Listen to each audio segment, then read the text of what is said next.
I'm Mick MacNeil, formerly of Simple Minds, and you are watching Da Boys podcast. Okay, you are watching Da Boys podcast with Mick MacNeil here, formerly of Simple Minds. Is that rubbish? I was trying to be Clint Eastwood.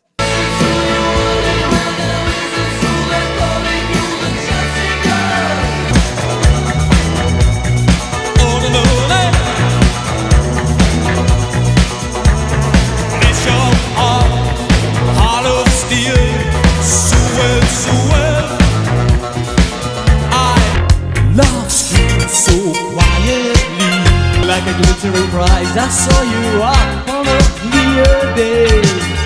First the king half, then our last breath away. See it in the eyes, that blood sky.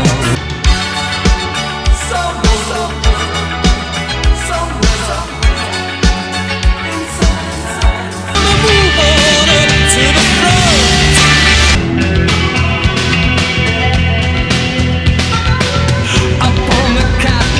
Slow change may pull us apart when the light gets into your heart, baby. Don't you forget about me.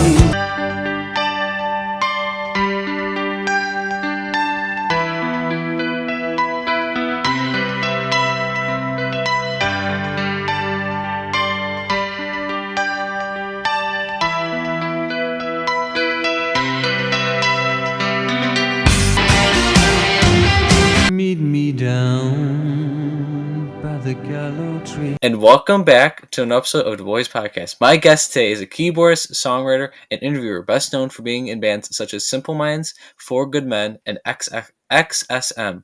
Simple Minds songs my guest has played on include Chelsea Girl, Love Song, Someone Somewhere in Summertime, Promise You a Miracle, Glittering Prize, Up on the Catwalk, Waterfront, Don't You Forget About Me, All the Things She Said, Alive and Kicking, Sanctify Yourself, Belfast Child, and many more. Simple Minds albums my guest has contributed on include Life in a Day, Empires and Dance, Sons of Fascination, Sister Feelings Call, New Gold Dream 81, 82, 83, 84, Sparkle in the Rain, Once Upon a Time, Street Fighting Years, and many more. He's also the 1/3 the Minds incredible interview chat series In Your Room. So welcome the man, the myth, the gifted legend himself, my favorite keyboardist of all time, Mr. Mick MacNeil. Welcome, Mick. Okay, thank you very much, Joseph. That was a very long introduction. Listing all those tracks off. Yeah, anyway, it's good to be here. It's a pleasure to meet you. It was lovely talking to your mum earlier as well. Thank you. Appreciate it. It's an honor to have you on. Like the intro speaks for itself. Like, you're a legend. You've done so many iconic, songs, albums, even your resume in general. It's amazing. So thank you, Mick. I'm glad you like it. Yeah. So Mick, how are you doing? How's Mick doing? Anything new exciting? How are you doing, Mick? Yeah, pretty good. I mean, life is very good. I mean, I'm staying up in the Western Isles of Scotland just now on an island called Battersea. It's Okay. one of the most westerly points of the British Isles. I'm normally in Glasgow quite a lot of the time, but I've moved my equipment up here. I've started the working up here, and I kind of quite enjoy the space. Though the weather today is pretty grim. I can't even see across the bay over there. The mist's coming in and it's creating a haze in front of my eyes, and it's just nothing at all. Yeah, over here. Okay, so I'm in Chicago. Do you know where that's at? Chicago, Illinois. Do you ever? It's Yeah, US. yeah, I know Chicago. I love Chicago. Brilliant.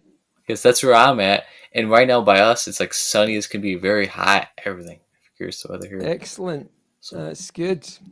so crazy weather. It's like sometimes it's rainy, sometimes it's snowy. Like, damn. Yeah, that's the windy city. You get all the wind there, don't you? Apparently, Yeah, we do get windy here. That's true. it comes off that big lake that goes up into Canada. I believe. Yeah, wow. Yeah, you know your geography. That's really cool. Sweet. Okay. Now, Mick, what made you want to become a musician and keyboardist? And who's your biggest inspiration for music? Like, did you have a favorite band, singer, artist, type of music growing up? Like, explain to me your background. Okay, well, initially I didn't want to become a musician. Wow. That was kind of chosen for me. I often felt like my course in my life, the direction that I took, I was really left with no choice at all. other than music. I think music chose me, would be more realistic. My mother insisted that we all learn an instrument. She put an accordion on me and sent me to music lessons, and that's what. And I went. I didn't go reluctantly. I went just because it felt right. It felt the right thing to do, and it just progressed from there. And I was very young, and it also meant that everything I did with music, I was like, it was for a means to an end. I was either preparing for a competition or a performance of some sort that meant I had to practice quite a lot for it, or That's cool. I was going to earn money at it.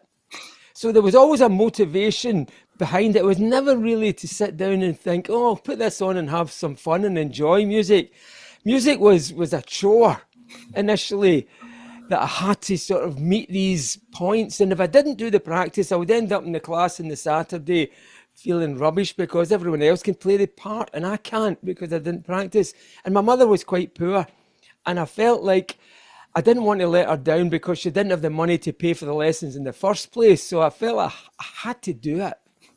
And ultimately, that was the course of my life. And even when it came up to the band, and I've been in lots of bands up until that point, it just felt like I didn't really think, oh, I really want to be in a rock band. Oh, I really want to be famous. I really want to do all this. None of that was really my target.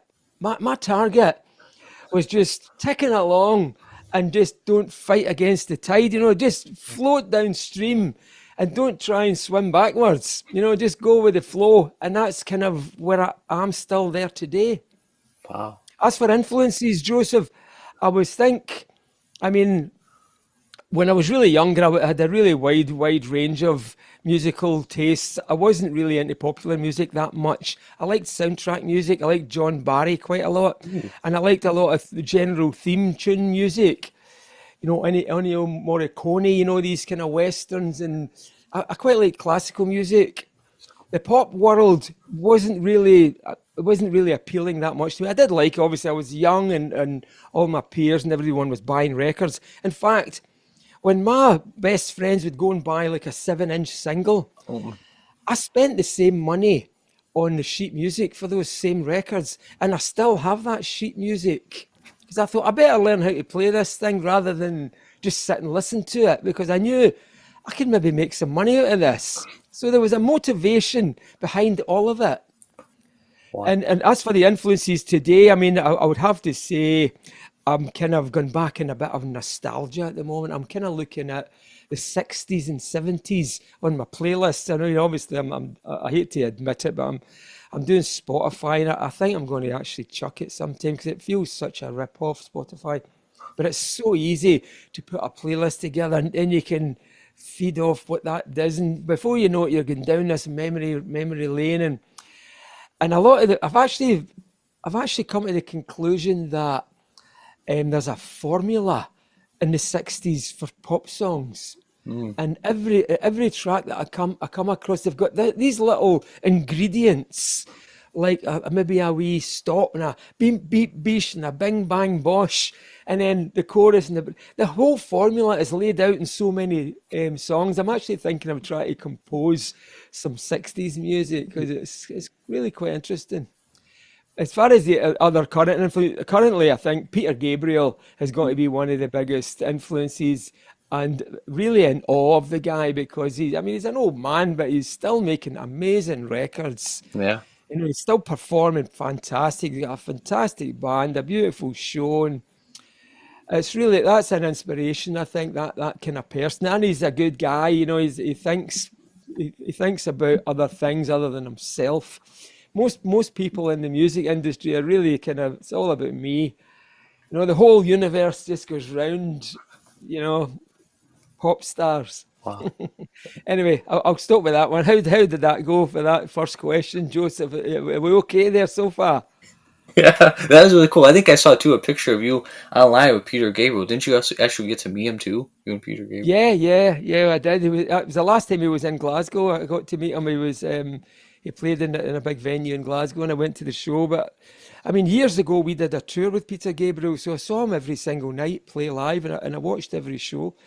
This was in the early 80s. He was kind enough to offer us a support on his European leg of the world tour he did. So that was good. 80s, though, you mentioned. Sorry, what a time. That's my favorite decade. I'm sorry. It's my favorite decade, Mick. I love the 80s. I think that's so cool, like, to be around. That's cool. Yeah, yeah. So what about your decade now? What's wrong with this decade? I like the sound. Like, even, like, your keyboard. I don't know, I like the sound of it. You know what I mean? Sound. Yeah, I mean, I don't know. I don't know. I'm an old guy. You're a young guy. What age are you, Joseph? Okay, wait, I want you to take a guess. I always like to make people take a guess. How old do you think I look? How All old? right. I hate when people say take a guess. Okay, I'll say 14. Really? Are you serious? No, no, I'll go extreme. I'll say 22. You're close. 24. Going to be 24 in December. Right. So this is your generation. This is your time. What would you say would reflect that in the music world? Who reflects what we did in the 80s? Who's doing it now? Honestly, I don't know. I don't listen to nowadays music, so I don't know, Mick. I'm being honest. You don't know?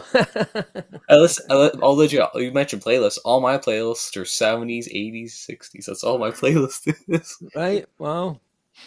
Yeah, I mean it's a bit concerning because a lot of now is really reflective of the past and it's doctored up and sampled and rewritten and then regurgitated basically. Yeah. It makes it, and then of course they've thrown AI into the equation. So even the new young 24-year-old who's an artist and wants to kind of come up with some sort of original thing, Mm-hmm. it's just so much bombardment to your brain that you would think there's no space for originality. That kind of frightens me a wee bit about my own children. Yeah, you're absolutely right. And then you mentioned too, like bands. And I remember you had a band in high school, the Barnetts, which is cool. The what? The Barnetts, Ma- I'm probably butchering it, but Barnets. Barnett's. Barnett. Yeah, was that one of my bands? Yes, back in high school. Yeah, yeah, and that was a school that was actually from pretty much primary school. That's cool. Yeah, the Barnetts, they were something else. That people think a Barnett is a haircut. You know, have you ever heard of a term about your hair? Your Barnett. I didn't know that at the time. The reason we were called the Barnetts was because my friend who was my duet partner was from a place in Glasgow called Barmullach, Okay. and we came from a place in the south side of Glasgow called Nits Hill. So it was like the bar from Barmullach and the knit from Nits Hill, Barnetts. It was really kind of stupid, but Why not? Come on.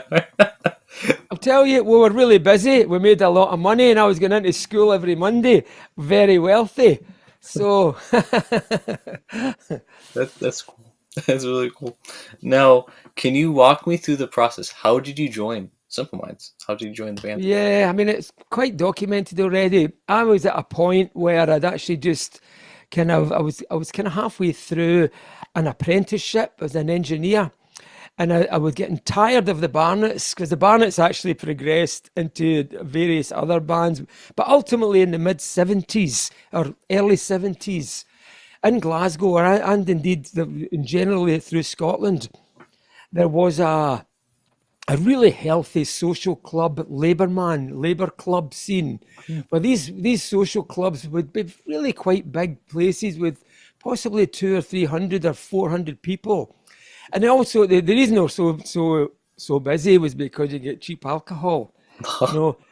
But everybody that was in there was probably at least 45, 50 a year up there, old people. As far as I mean, I'm a teenager and I'm going in to play to 250 old people, right? So, but the money was really good and we could play all the time. So we're doing lots and lots of these gigs and making a fair bit of money. But I was getting tired of it. I was getting really sick of it. Plus, we'd never had a guitar player in the band, and I was kind of covering a lot with the keyboard and the organ and the accordion, and I got a synthesizer, and I'm trying to do all this stuff because sometimes we'd get a guitar player. It was me and my brother, ultimately. The other wee accordion player, I kind of lost contact with him when I stopped going to the music class. But It also meant that I'm in a world of adults all the time, and I'm still in early secondary school, like 14, 15. And the people that could play guitar, they weren't very good. You know, I'd already had, me and my brother, we had 5, 6 years of music. So again, ultimately, the people that ended up in our band were old men as well. So it was like, we're in this old people's world. And I just get really tired of it. So I thought, I don't want to take any more gigs. I'm going to chuck this, and I'll do something else. And at the very last gig, I had a girlfriend who was really pally with Charlie Burchill's girlfriend. And I said, I'm sick of this. And she said, oh, I know a guy, my pal's boyfriend. They're looking for a keyboard player. Why don't we ask and see if you can go and get an audition or something? And that's what happened, and I did. And when I turned up, and obviously this has also been well documented, Simple Minds they weren't looking for me. They were looking for a synthesizer. They were looking for anybody with a synthesizer. And it just so happened, I think I was the first guy, or the only guy they could find. So I showed up with that, made some funny noises on it. It was probably like a Thursday night in a school. And by the end of that kind of practice, audition, Jim I seen him whispering with the big sound guy David, and the two of them come up and approached me, and they said to me, would you be up for doing a gig next Tuesday? And they had like about, I don't know, 15 or 18 songs. Holy Would you be able to learn? Would you be able to learn all the songs before next Tuesday? And I was like, aye, no bother. Of course, I wasn't going to learn all the songs. I had no intentions of learning the songs. But what I did feel comfortable with was throwing whatever I came into my head into the equation. Given the fact that the music itself, I think there was quite a lot of covers on their set list. The things like White Light, White Heat by Lou Reed, and a whole bunch of covers that I'd never ever heard before. And I'll tell you, Joseph, I didn't even bother researching it. I didn't even go and look at finding out these songs so that I could learn them. I thought, I'm not going to do anything. I'll just get some noises together, and I'll see how I get on and just play over the top of it. wow. And that's exactly what happened. I just kind of did what I felt like doing over it. So Wow. That's that was it. that's cool. You and Derek Forbes were my favorite members in the whole band, actually, I'm gonna be honest. All right, okay, thank you. Of course, of course, of course. You seem awfully young to be like a fan like this. I maybe have to start asking you some more detailed questions to affirm your fanhood, if that's a word, or fandom. I love Anyway, sorry. I On you love go. the sound of Simple Minds. Like Chelsea Girl is such a great song, you know. Even like the music video back then, like you could tell it was like really whited out or something. You know what I mean, like it was really Yeah, I mean, what was that all about? That was the very first music video we ever made. And I think Chelsea Girl, as you say, everyone seemed to latch onto that at the time, thinking, oh, that's really quite popular. That's going to be a hit. That's going to be a hit. And funny enough, it wasn't. It sort of went the other way. Whether or not we should have put it out as the first single or not, I think it was like a case of I think actually what happened was we didn't expect it. Neither did the record company expect the album to do so well on its initial or debut album. It did really quite well and made it to number 30 in the charts. And I think the plan was to be, let's hold back the good one a little bit, and we'll put something out, get the feelers out, and then we'll present the good one. So I don't think we did a video for Life in a Day. So we're definitely geared up with a video for Chelsea Girl and the kind of image, a wee bit of an image. But we put out Life in a Day first as a single. I think that was true. Or maybe I'm wrong here, actually. So by the time Chelsea Girl came out, it kind of bombed. And it was such a disappointment for all the ones that predicted it to be a hit. And why it wasn't a hit, I really don't know. And then, obviously, when your first album, you put in all the stuff that you've had for the previous 10 years, well, not even 10 years, it would have been about 2 years. And then we've got no material for album number 2. And we've got, you know what I mean? So we all go together. What are we going to do here? And then we just went really quite experimental, and the record company sort of freaked out with whatever we came up with because it was pretty far out there. You could tell. I mean, if I've not listened to album number 2, which is called Reel to Reel Cacophony. I should have asked you that question because you're I can't butcher it. That's why I didn't say in the intro. I don't want to butcher that. I can't butcher that. Have you heard of the album Reel to Reel Cacophony? That's the second album. I just didn't want. Yeah, the second one. I just didn't want to butcher it in the intro. That's why I'm saying.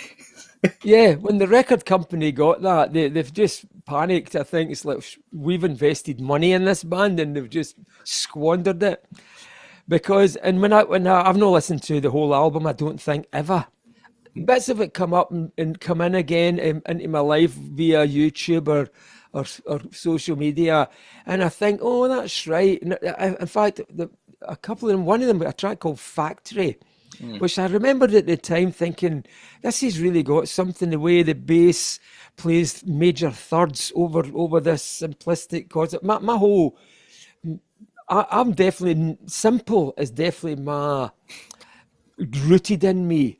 You know what I mean? And I was actually in the school the other day, and I was talking about my school days to a class in the school, and I was trying to explain to them that when I was at school, I really felt I was quite stupid.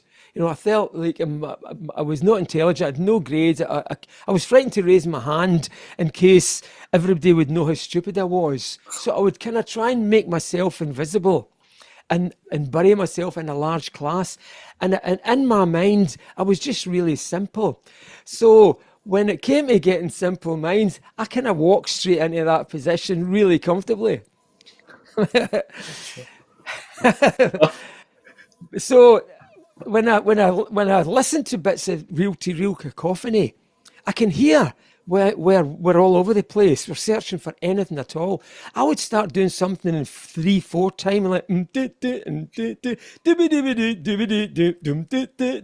real stupid stuff. You think there's no way we're going to put this on a record. But when you think about, well, what else have we got? We better do something. So everything was encouraged, and Jim was very good at encouraging stuff that you think isn't going to actually go anywhere. And a lot of that stuff, I'm really surprised, like, it went anywhere at all. And now as 30, 40 years have gone past, suddenly it becomes a bit more, oh, wow, that was really adventurous and really creative and really dark and, you know, and really courageous to attempt to do all that. And I'm thinking, was it hell? We didn't know what else to do. We just throw any old crap at the wall and something's going to stick, you know, that sort of philosophy. Anyway, I'll stop there for a minute so to let you go on with the next question. If I've answered your question, Joseph. You're fine. I just didn't want to butcher. The only reason I didn't say the second album in the beginning, I don't want to butcher that word. The CACOPHONY. How you Yeah. so perfect. I'm sorry. See, listen, it took me 2 years to say it. And it's our bloody record. If we were ever doing an interview, I couldn't even say it either. I didn't even know what a cacophony was. I thought it was something to do with a coffin you get buried in. And even the reel to reel, I could never work out. I mean, it was supposed to be a play on words, you know, like a reel to reel tape recorder. Yeah. Was it REEL and then to reel RE? Yeah. So it's like from reel to a reel, you know, it's like to record it basically. So I thought that was pretty clever.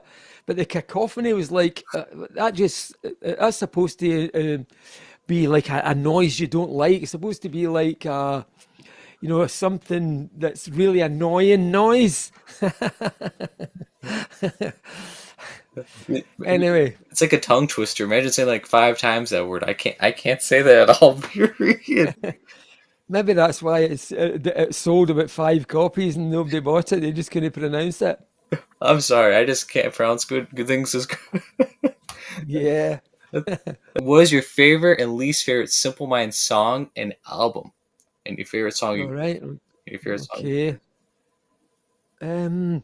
See, because of that, they're that far behind me. A lot of these albums kind of blend into. I couldn't tell you certain tracks, what album they were on. I could tell you roughly about the time they were made because everything sort of did overlap each other.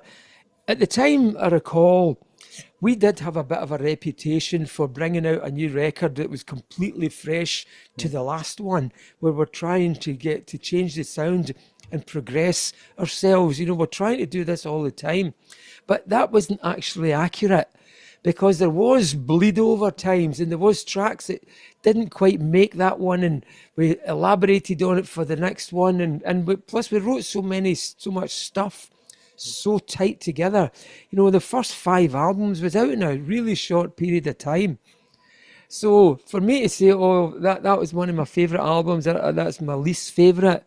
I mean, there's a whole load of stuff I don't like. I mean, that track that just came to my head there, the Waltz, Naked Eye. You probably don't even know this one. I mean, I think we came up with it in a spur of the moment, and Jim was trying to be. He must have read something in a book or something. But to me, to put a waltz in and have this, it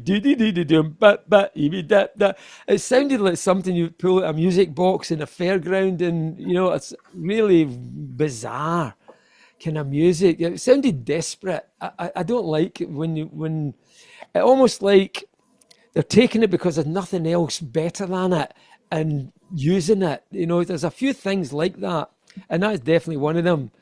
And that's on Reel to Reel Cacophony. But again, having said that, Reel to Reel Cacophony did have a couple of really good tracks on it that worked great live, like Premonition and Factory. And you know, there was some other stuff as well on that record. I don't know why I've just homed in on Reel to Reel Cacophony, but I probably think my favourite album is probably the last one that I did for Street Fighting Years, because I felt like I'd put a lot into that, and a lot of it does sound quite Celtic, and it was me kind of drawing influence from my roots originally, because as you can tell, I'm really Scottish, and I don't apologise for it in any way. It's awesome though. And I think that the melodies, and I think a lot of the melodies all through my contribution to Simple Minds have all been quite Celtic based. They've just been played on a different sound platform. They've just been expressed in a synthesizer or a string of some sort. But ultimately, the source of the melody, they've all come from the same place, I believe. That's cool. That's really cool and really neat. Now, my favorite song by you guys probably would be like "Glittering Prize" or "All the Things She Said." All right. Like those, So why is that? just the sound, like the sound of it, the sound, the whole sound of it. But my favorite for you would be "Alive and Kicking." Your like little solo you have. Right. Oh yeah. Cool. That's what I like. Yeah, Alive and Kicking was a good one. I think that was when I think the band had really kind of homed in on a really good professional songwriting method, and I think we kind of got that really right as far as the arrangement went, and the key and the melodies and the top line and the whole thing. It's a real top song actually, Alive and Kicking. I'm really proud of that. That's awesome. That's really cool. I like I said, your solo in the song. You know what I'm talking about? Like how you have like the little solo in the song. Yeah, the wee piano bit. That, Yeah, I hate that bit. Even like and then I mentioned "Glittering Prize." That was an interesting music video. I'm gonna be honest, too. Very interesting. Oh yeah, well I spoke about that quite recently. I don't know if you've seen any of my other. I'm always frightened. I've done quite a few of these, Joseph, and I'm frightened I'm going to repeat myself.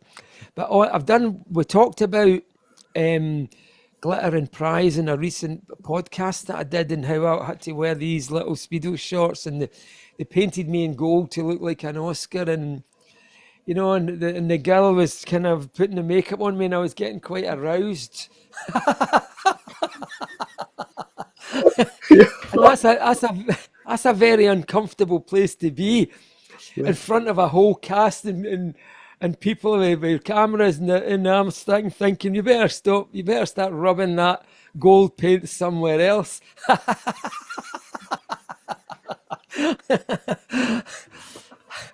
That's fun. Yo.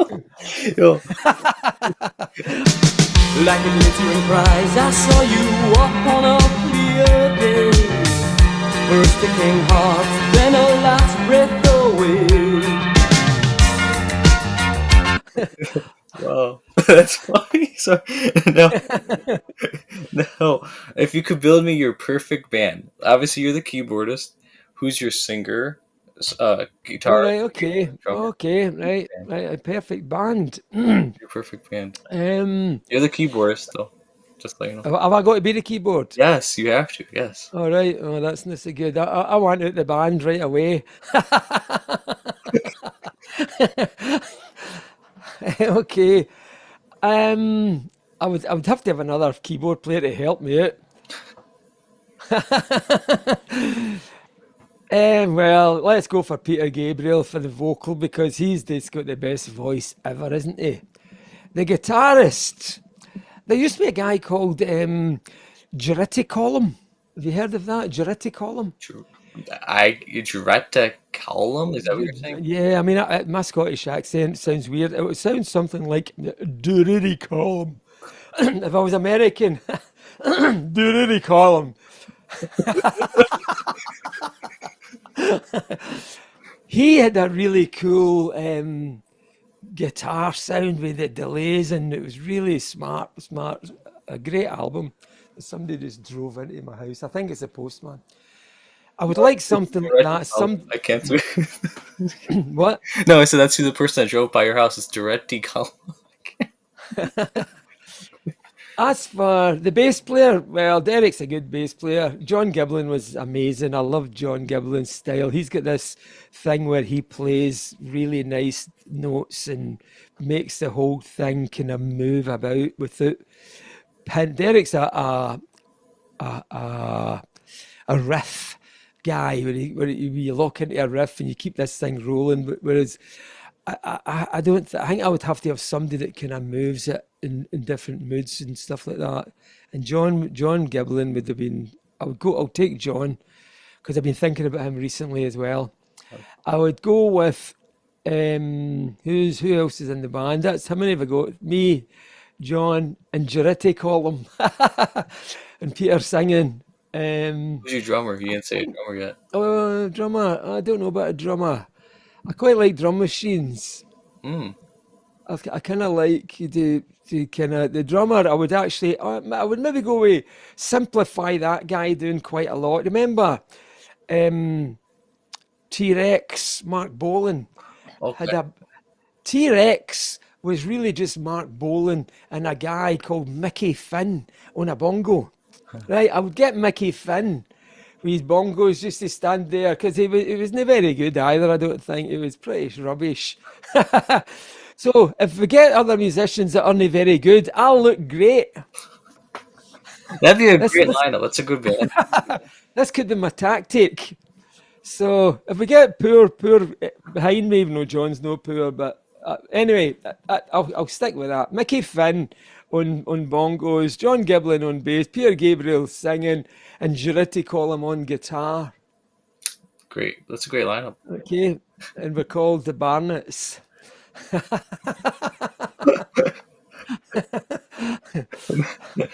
Now, Okay, if they made a movie or biopic on you and your legendary career, like if they put like made like a Simple Minds movie, let's say, who would you want to right. portray you?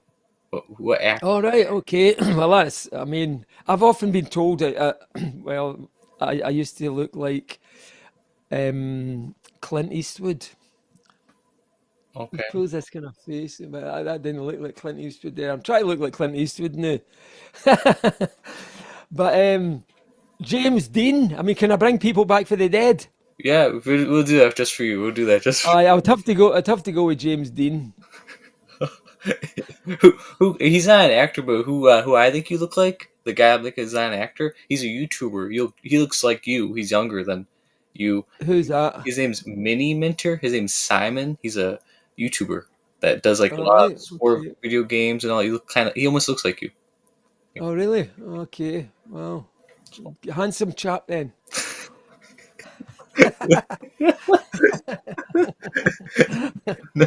Now, would you be willing to return to simple if you could Simple Minds and it because in 2027 will be you guys' 50-year anniversary, which is like crazy to think about. I'm sorry. Yeah, Would you if yeah. they asked you? Well, I don't think they're going to ask me. I don't think they like me anymore. Oh, come on, they gotta bring Mick back. That Simple Minds all Mick. I'm sorry, you and Derek. But Like, I doubt it. I don't know. They're not going to ask me. that'd be cool. That'd be cool though. Like, especially like I said, though, in 2027, you guys will be 50 years since the band was created. Just Yeah, it's a long time. I know. If we're still alive by then, who knows if MD's alive by then? I'll take like 1 year at a time, and then we'll see what happens next year. that'd be cool though. Okay, and part of the question was, I know you said this before, but I want like other people to know. What can I ask? Why did you leave Simple Minds? I know there's a lot of different reasons I see on the internet. Why, if you want me asking. Yeah, I mean that's been quite well documented as well. I'd kind of with the records, as I said right in the start, the whole live music thing wasn't really what I'd set out. That wasn't my target. That just grew, and that was me staying on the not fighting against the tide and just going with the flow. And it reached that point by the time I reached 10 albums. 10 albums, street fighting years. I've kind of done. I was really happy with the record because every idea that I put forward, I was really comfortable with the outcome of it. And I didn't like the way the direction was sounding, the way it was going to go after that. And plus, there was a few other things about where we were financially. We were kind of staying outside Britain, and I just wanted to go home. I was just tired. We'd cancelled a big part of the American tour, and it meant we were sitting in Amsterdam. I was actually living in Dublin in a hotel for it felt like months. I couldn't find a house. Jim and Charlie had found something outside, and it was a case we'd used up all their time in Britain on the tour. If we went back, it would mean we'd have to pay all the tax, and we wouldn't. You know what I mean? The whole tax year out thing wouldn't work. But the fact that we cancelled the American leg of the tour meant we were sitting for about 3 months with really nothing to do. And Jim had suggested, let's just go to Amsterdam and start recording again. And I just didn't want to start the whole cycle again because it was like there is a cycle in it, as hard as odd as it may sound, it gets bloody boring because you start writing, you put a whole bunch of ideas, then you work through that a bit, then you do some rehearsing, then you do some recording, you work through that, and then you go back to rehearsing, then you're out on the tour, and then the whole thing starts again, and that's pretty much it. It felt like ultimately it felt like the right time just to let that go and just get on with a kind of normal life. It was difficult to have a normal life at that point. There was so much work involved in the band, and I was going out with a girl. I wanted to get married. I wanted to have a house. I wanted to get children. I wanted to have a life that was my life with it, Yeah. and I could take control of it. That was the ultimate motivation behind. That's what it's always made me think. I felt I never made a mistake by leaving the band because I've ended up with amazing kids and grandkids, and That's cool. I don't think that would have happened if I stayed in that band. True. See, I'm a big family guy. Like I always like to say, like family first. So I understand what you mean. Like, Yeah, yeah. well, I miss you. Just know that I'm sure other fans miss you, but I miss you. You and Derek. I miss you guys. Like the sound. I'm sorry, it's not the same. Yeah. Wow. Now, if you weren't in the music industry, what do you think your career would have been, and what other hobbies and interests do you have? If I wasn't, um, I like photography. I like the arts. I like being kind of creative, and I kind of like to think. I think artistically. But I remember when I was at school, which was very, very few days I actually turned up there eventually. I used to dodge school a lot, and I used to play snooker. What? I'm So sorry. What's snooker? I'm do you know? gonna. Do you know what snooker is? It's like billiards. It's like a snooker table. You play with a cue and you put Oh, balls you in mean pool? holes. They just call it pool here. I'm being honest. That's what they. Like yeah, like pool. Yeah, yeah. Okay. Except it's a bigger table and it's like 15 red balls and a bunch of colours. I Wow. played that quite a lot, and that became quite a big sport in Scotland. There was a lot of Scottish professional snooker players that done really well, just at the back end of the 70s.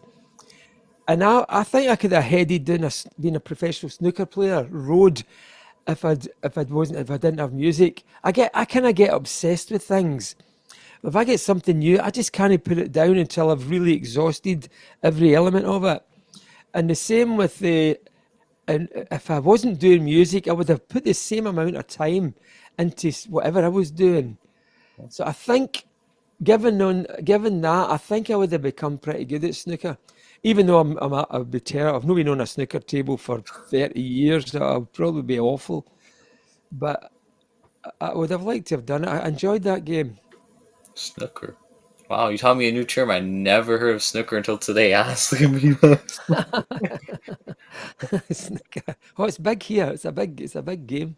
well, if I'm ever in Scotland, I'll hit you up and you can teach me how to play some snooker.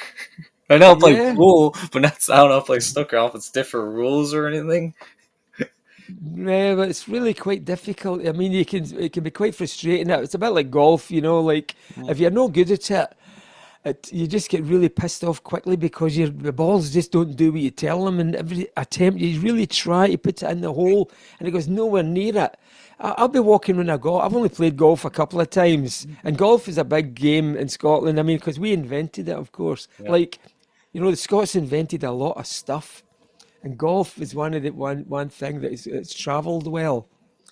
But the games that I tried, I would just firing this stick and hitting this ball. It was getting nowhere. It took 20 shots to get it anywhere near the hole. And you've got people all waiting to get past you, and you've got to let them go by. On you go and take your shot, and everybody's drifting past you up the golf course. So if it's no snooker's a bit like that. If you're no good at it, if you're even average at it, it's a tough game to kind of even be bothered with. So to be honest with you, Joseph, if I took you for a game of snooker, I bet you within 40 minutes you would say, "Can we stop this, please?" I'll try. I like trying different stuff like that. I'll try snooker. I say, "Mick, please stop this game." Any other different terms you guys got in Scotland compared to America? Any other things besides snooker? Well, there's fishing, but again, I don't eat fish anymore either. But fishing's quite a big thing here on the island. A lot of people earn a living from fishing. Other sports and other activities, shooting, a lot of killing animals. A bit Hey. like Americans, they like to kill things Damn. and eat them. MacNeil, the hunter. Yeah, well, see, I don't eat any of that stuff either. I'm vegetarian. I've not eaten meat for a long, long time, and I wouldn't ever kill anything if I didn't have to. I'd only kill it if it was going to kill me. True. I certainly wouldn't. I certainly wouldn't kill it to eat it. So Mick Hunter, don't hunt me. I'll hunt you back if you go. Yeah, Mick the murderer. That's got more of a ring to it. That almost sounds I'm like only going to do the murdering if I'm going to be murdered. So you better watch out. it almost sounds like a boxer, Mick the murderer. I'm sorry. Yeah. Do you have any hobbies? Do you like to hike, draw, bike? Do you have any hobbies? No, really, no. I watch a lot of movies. I've exhausted Netflix, and I mean, I love to go to the cinema, even though there's not much on at the moment. One of my favourite pastimes is probably going in Glasgow. They've got the IMAX cinema. It's a huge screen with an amazing sound system in it. I love just going in there in the afternoon and watching a great film. And the last one I actually saw was such a disappointment. It was Gladiator 2. Oh yeah. And I was so looking forward to it because I really liked the first one. And I thought, Denzel Washington, yeah, he's really good. This is going to be great. And it was such a disappointment. I was even thinking of trying to get hold of Denzel Washington's manager and say, you should have told him, don't take that movie, because he was so wrong in it. It was just no good at all. Did you watch it? I've only seen the first one. Russell Crowe. Is that what you're talking about? The first. Yeah, the first one, Gladiator, with Russell Crowe. Yeah. But the second Yeah, one, no, I'm guessing the second one you're saying is shit. I'm guessing is that what you're saying? don't go and waste your money on it. It's absolute rubbish. And even, I mean, the music of the first one had the great music with Hans Zimmer. even the best music in the second one was reflected the ones in the first. You know, it was bits of the first. They had to take bits of the first one to sort of give it any credibility at all. Oh, awful! It's such a disappointment, and I hate that because when I look forward to something so much, and I'm all vibed up, and I'm in the cinema, and I always pick a time I can get a nice quiet cinema, and I went with my son, and it was just like, oh, this is rubbish. What a downer. Wow. Wow. Any other movies are rubbish to you? Any other movies you don't like that are out now? Anything else? Other movies that are rubbish. Ugh, they're pretty much all rubbish, aren't they?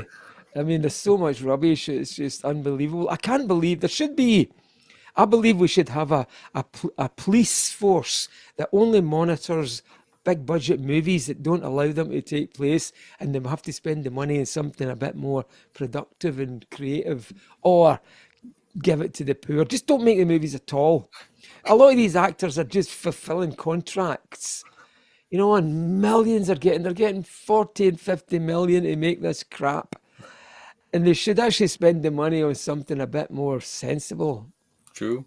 More. Wasting our time to go and watch that rubbish. Sorry, this the word rubbish makes me laugh. I'm sorry. I'm being honest. That's okay. That's all right. No, who's one person, dead or alive, would you want to have dinner with, and why? If you could choose one person to have dinner with. All right. Okay. Um, I think I know who Hmm. I would, and it's dead or alive. That's a bit of a hanging question with this person Hmm. because I'd pick Jesus Christ. Well, that's cool. Yeah, because then I would really know the story. Hmm. Because I'm not convinced in a lot of that story, Hmm. but I could hear it. I would get it straight for the horse, then, wouldn't I? That'd be interesting dinner. I'm sorry, that'd be. Dead or alive? Where would that go? For there's a good opener right at that dinner table. Have you got anybody in mind that you would have that dinner with? Honestly, I'm not sure. It would be cool to meet Denzel Washington. I'm being honest. You mentioned Denzel. He's great. Well, see if you do. Tell him that Gladiator 2 is crap. It's rubbish. Yeah, that's rubbish. And he's really good. He was good in those other ones where he was is it the Exterminator or something like that? Or not the Exterminator? Expendables. What is it? Wait, the expend. But no. Well, I see it. It's with an E. Oh my! Yeah, Equalizer. it was. Equalizer. Aye, the Equalizer. They were good. Right. You know when he goes in and bashes the guy, you've got 30 seconds, he's looking at his clock and sets the timer and kills everybody, or didn't he kill them, he just beats the shit out of them. We like that, don't we? That was good. But he was a goodie. Yeah. You know, in Gladiator, he's not a goodie, and he's not a very good baddie. You know what I'm saying? Yeah. Did you like him in Remember the Titans at all? Did you see him in that at all? I don't. What's it called? I don't know if you ever seen it. Remember the Titans was like a football movie based on a true story. Oh, yeah, no, I didn't see that one, but I did. That reminds me of the Brad Pitt one where he became with what's his name? Oh, Jonah Hill, Moneyball. Is you talking about that? Joan Hill. That was really good. I watched that again. I'd seen it ages ago, and I watched it again quite recently, and I thought this is a really good movie. And I'm always surprised with people like Brad Pitt and Leonardo DiCaprio, and because you think they're just all about looks, but they're actually really good actors. And I mean, Leonardo DiCaprio is really underrated, even though he's got an Oscar and all that. He's a fantastic actor. Yeah, true. That's right. But the greatest Yeah. keyboardist though is Mick McNeil. Now, see, this is when we differ because I don't think I think that's true at all. Come on. I'm telling you that's not very true. My skill in that area is very, very limited, and I believe that my strength lies in the word again, simplicity, and how to deliver simplicity. That's really my strength. Is actually ability and technique. Forget it. Denzel Washington was much better in Gladiator than I am at my best keyboard. Yo. Yo. Now, favorite movies, TV shows, and sports and teams. Like your favorites. What's your picks? What's Mick's picks? I almost rhymes. Mick's picks. What's Mick's? Again, it's just all over the place, isn't it? I've right now I'm watching Breaking Bad again, Ooh, which I thought was a great season of those, even though there's a lot of them. By the time you get to season 5, which I'm at again, it's like, okay, I want this to end. But you kind of invest a lot in films, and when you get into the story, it's like reading a good book. You're kind of investing in all these characters, and you take a lot of time, and you kind of want things to pan out good and bad for the goodies and the baddies. That I get all caught up in it, but I can't think straight off the top of my head, Joseph, what kind of stuff I'm into there at the moment. The way, this is another thought I had, the way the streaming services feed everybody. We're all in our own wee bubbles watching these things, and you do a binge on something, then somebody else, oh, have you seen that? All right, I'll check that out. Whereas back in my time, there was so few choices. Everybody saw the same thing at the same time and experienced the same thing. So the next day, everybody would discuss the experience of what they had invested watching the night before. And it's a really big miss, that one. Because we're all just left to our own wee choices, and then you can throw your opinion in there into this big lake. Whereas if everybody was in the same place, it's so much more exciting. did you like? I don't know if this is kind of. Do you like Breakfast Club? I'm just asking. I'm just curious. Do you like? Do I like the Breakfast Club? Yes. It was okay. I mean, it was. I know it was a kind of bit of a take on that other movie. What was the other movie? It was it before it. Same idea with the older people. The big. Can't remember the name. It was another film.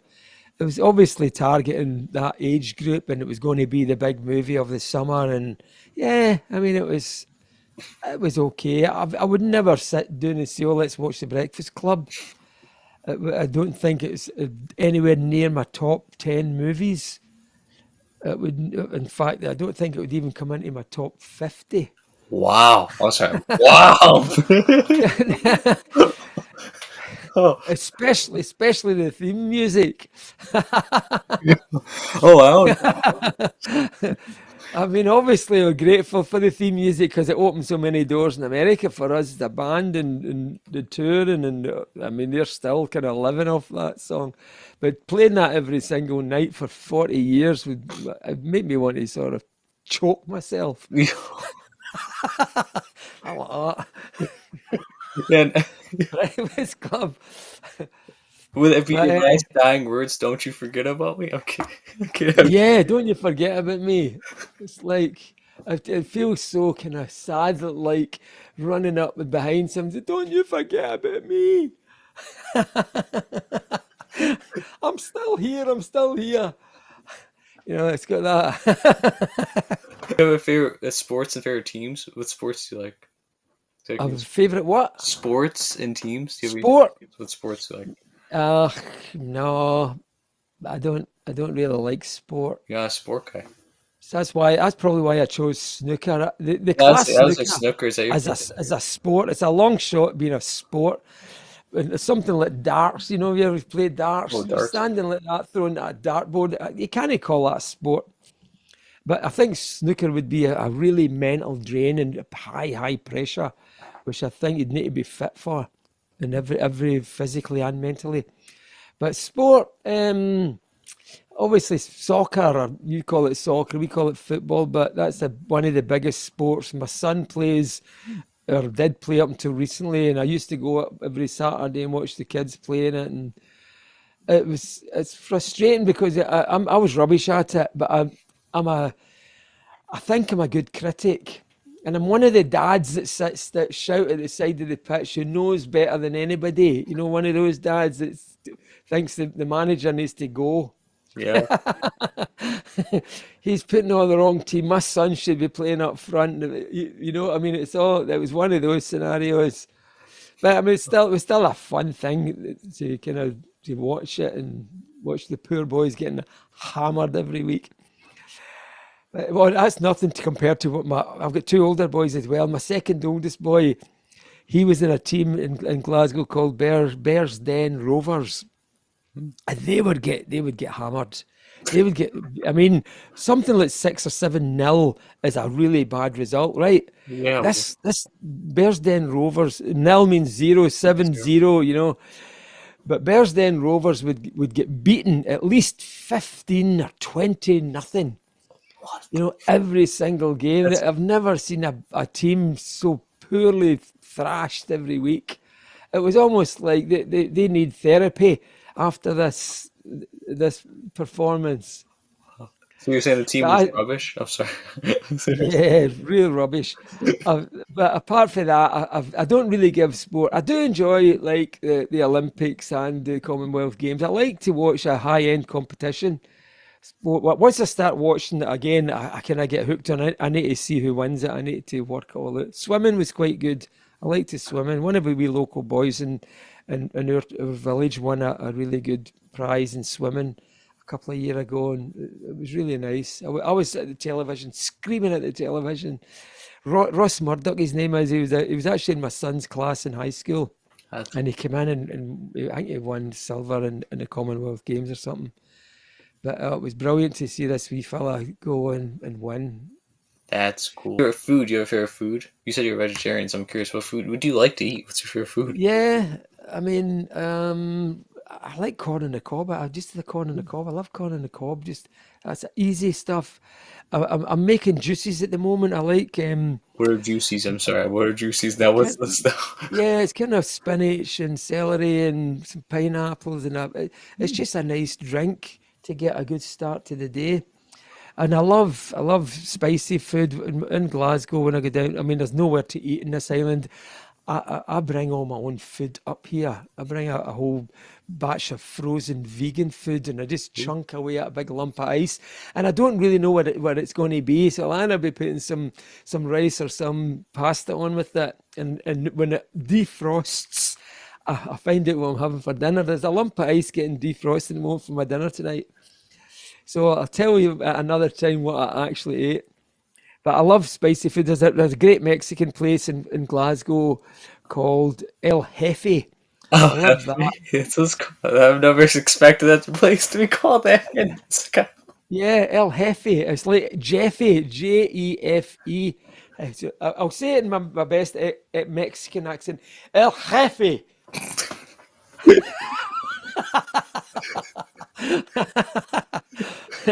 Okay, I like El Jefe. Like Juaros and cerveza. I thought it was interesting watching Huey, the bit you sent me, the clip of Huey Lewis. Oh, you like I that mean, one? You like that? yeah. Anyway, he'd asked him something and he came back with an answer about how his hearing was really bad. And I wish you'd gone into more about his hearing because I've got problems with my hearing as well.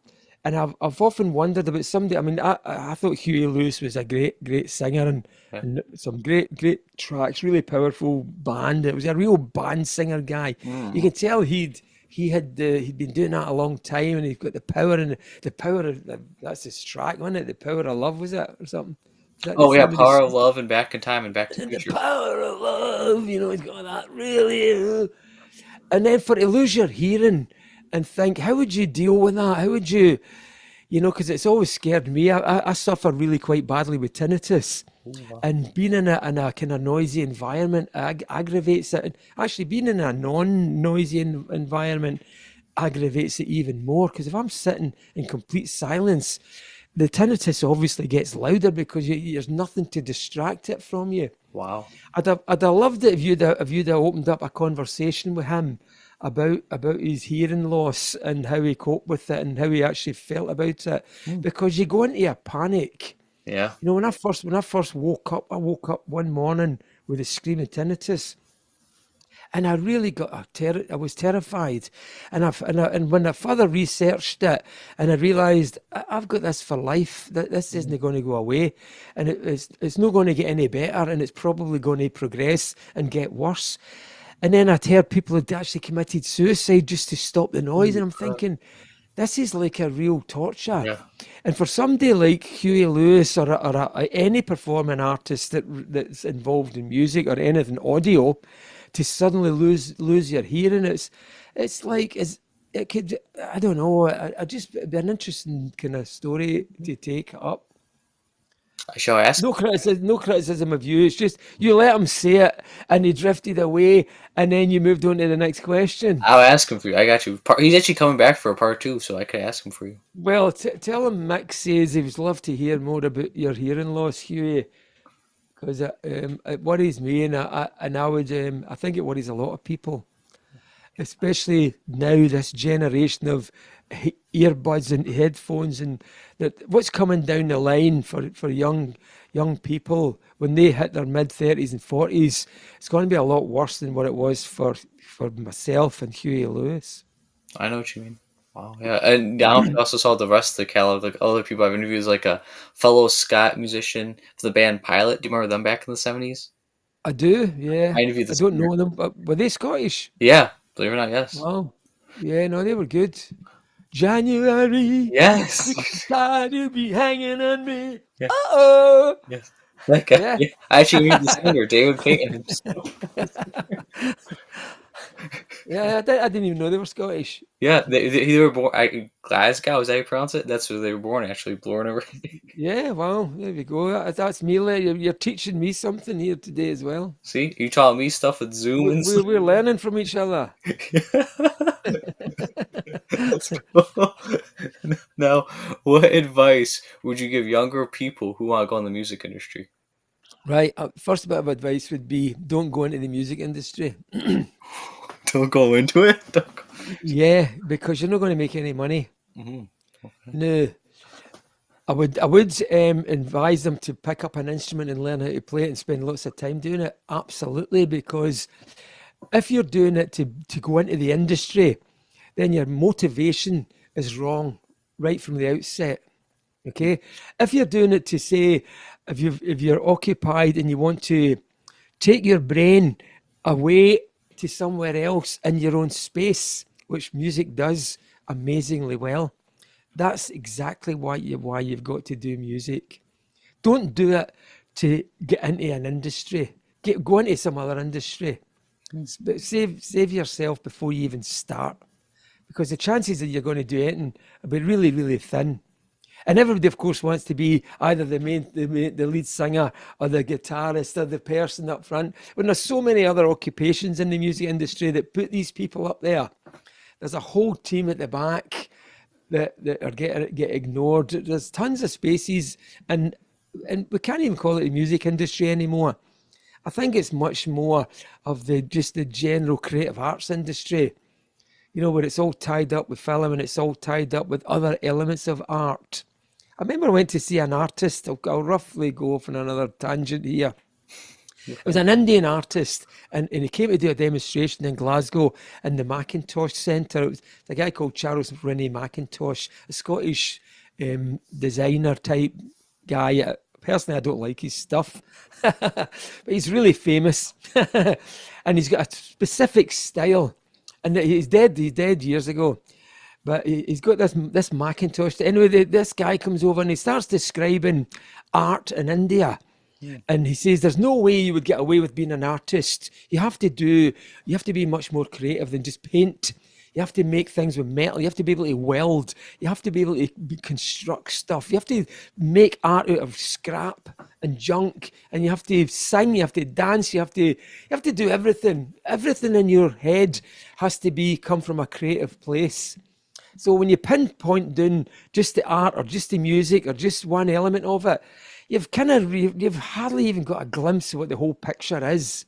And he proceeded to paint a picture on a canvas. It was possibly, I don't know, maybe a 2 meter square thing.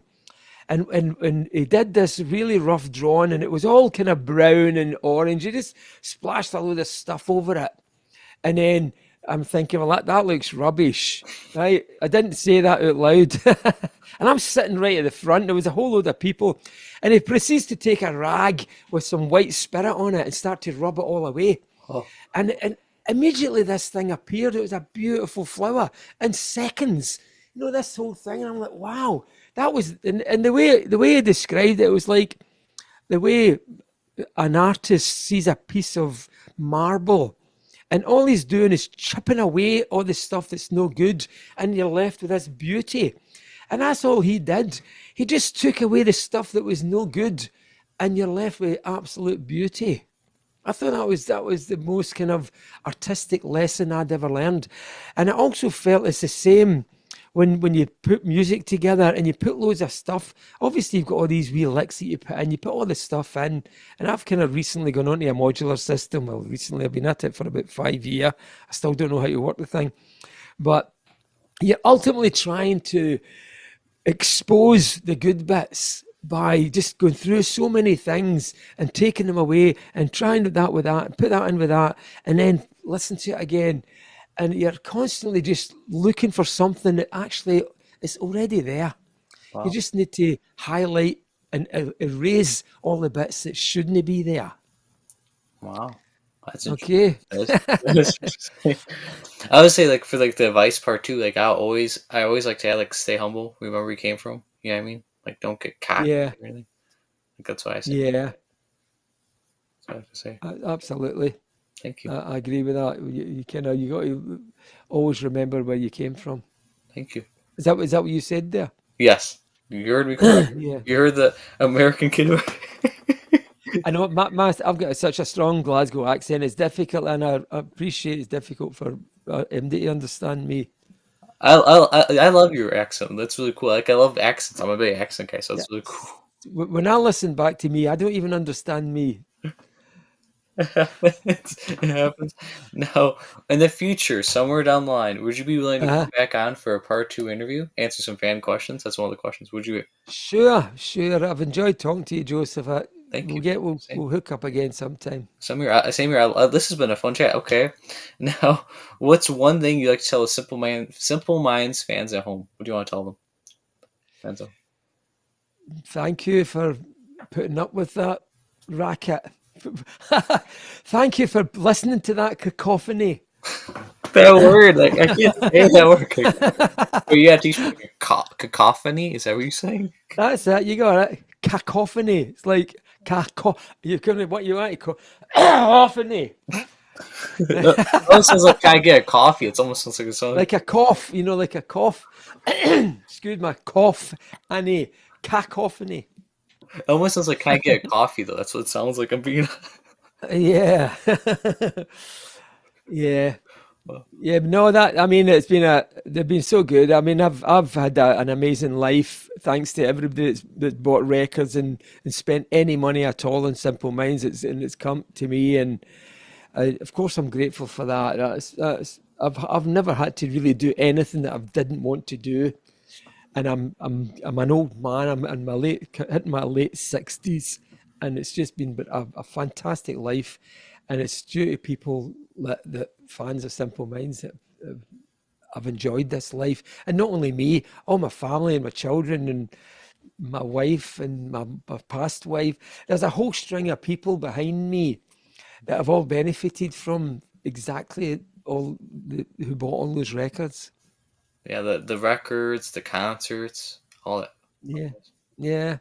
I mean, music, it does bury itself into your being when you listen back to things and it will take you back to a nostalgic time in your life, and maybe you were going through university or you were going through a breakup with a girlfriend, and you play this music and you play it all the time. You get kind of obsessed with certain tracks, and they become so part. So as soon as you hear them again, you immediately feel that you're in that space, and your memories are so strong, and the music reinforces it, and it's all part of the same package. So even to be part of that, it's a privilege. That's cool. I can tell you're very humble. You are humble. Like you're very humble, grounded. You're very. Oh, thanks. I try to be, but I don't think I've got much choice. Anyway, you're a nice chap. Like a side question. What's borrow room mean? Is it a bara room mean? I'm just curious. Oh, Barra room. Yeah, I've got a room in Barra. The island. I'm on the island of Barra. Okay. Even though I said Battersea, it's actually joined to Barra on a causeway. Hmm. And I should have changed the name of that. That's not my name, obviously. But I've got a room in Castleby in the village where I do Zoom stuff from. I do Zoom meetings from, and we call it the Barra Room. It's with a whole group of other people. Oh. I've just not got round to changing the name there. I should have put Mick. I don't know how you change the name. I done that one, but I can't remember how I changed Oh, that. if you need help, I learned. If you see that, you see on your box, like if the Under top what? of your box, like your own little box you have on here, Oh yeah. in the All corner right. somewhere it says rename. Oh yeah. So it does. Yeah. If Okay. you ever want to I know, should. just to let you know. Yeah. Nick, is there anything you want to promote and shout out that the viewers could check out? Like link down below in the video's description. Anything to help out? Uh, is there any what? Anything you want to promote and shout out, they can link down below in Oh the video's no, description. Help me out. no, I'm okay. That's the other thing about. I was thinking about this because I mean, these I've done quite a lot of these podcasts and things like that. I'm not selling anything, and I don't really want to sell anything. I don't feel the need to go and sell stuff and try and use platforms like this. Obviously, I can understand you, Joseph, if you want to build up a wee kind of online profile of yourself and doing interviews and talking about music and getting people you obviously inspired by. It's such a great thing, and Thank that's really why I wanted to do this, because I'm no in here trying to sell any music or try to sell anything at all. Basically, one of the other reasons, because they're quite work, and I've got to. I mean, I had to iron this shirt to come on to get myself ready. You know this is what I had to set this up for myself. It's not something I would normally do, Thank you. so, but I really feel I need to do that because of what we touched on earlier, by trying to give something back to these fans that kind of bought all that stuff over all those years. I mean, even though I'm not selling anything anymore, I know my colleagues are still out there selling all the same stuff. In fact, I think they're playing in Glasgow tonight.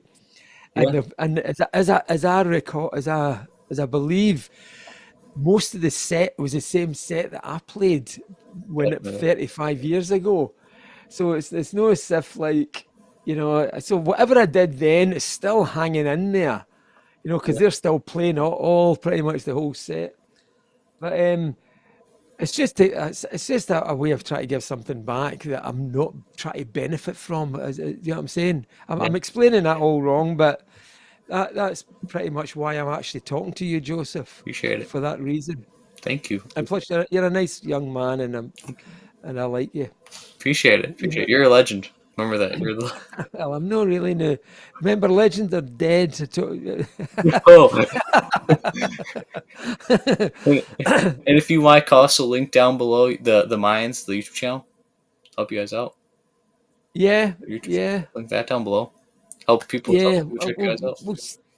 We'll see how that develops. Really, again, we need to kind of look at how that's a bit of an experiment. Really, we're kind of trying to gauge the actual interest on the mines and I think it's where good. whether I like it. where it, yeah, we'll see. I mean, it's been nice seeing my old pals again, and it's been fun and good, doing all that stuff. It's like you meet pals from way back, and suddenly you're taken right back to that time. There's all of that stuff's existing, so that's quite good. But on the surface, it sort of really just looks like